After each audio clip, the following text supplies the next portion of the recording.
I-10, of course, closed yesterday from the Florida-Alabama state line all the way to Gadsden County, just outside Tallahassee, because of the dangerous snow and ice. And as you saw, the truckers, they are flocking back to the interstate. During the closure, they were forced to find longer alternate routes, including Highway 90, which was backed up for hours upon hours this morning. Tanner Stewart there in Beulah, and the scene is quite different from just a few hours ago.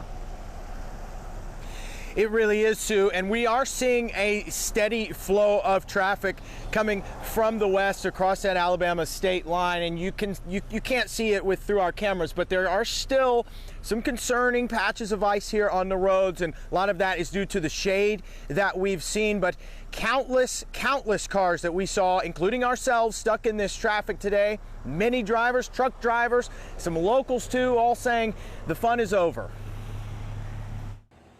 FDOT crews working around the clock to alleviate the miles-long stretches of traffic caused by the winter storm.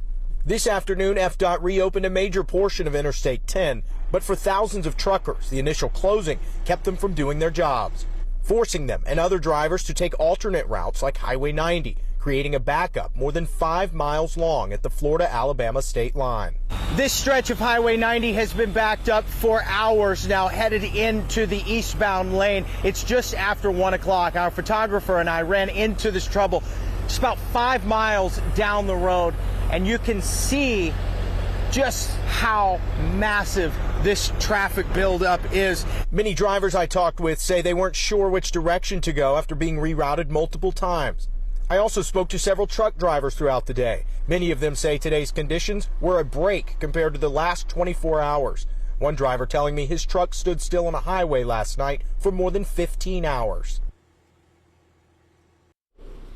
We are seeing a steady flow of traffic, like I mentioned, but you'll see cars going at a regular speed and then abruptly come to a halt, and that's where some of those troublesome spots are that they can't really see until they approach them. So FDOT, even though I-10 is back open, they're continuing to urge drivers, use caution, keep a safe distance, especially from these big trucks like this, and just be aware of your surroundings. Reporting live tonight in Escambia County, I'm Tanner Stewart. The closed interstate had an impact on grocery stores. Today's improved road conditions allowed many people to get to stores and stock up on supplies. At the Apple Market grocery store in Pensacola, bread, dairy products in the meat aisle had some bare shelves, but the store's owner said the supply trucks just haven't been able to get to the store yet.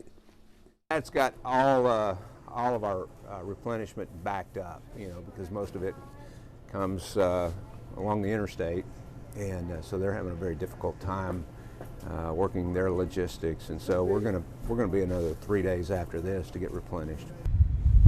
Other grocery stores like Aldi said they didn't have any problems with shortages. Many stores also continuing to run on modified hours today.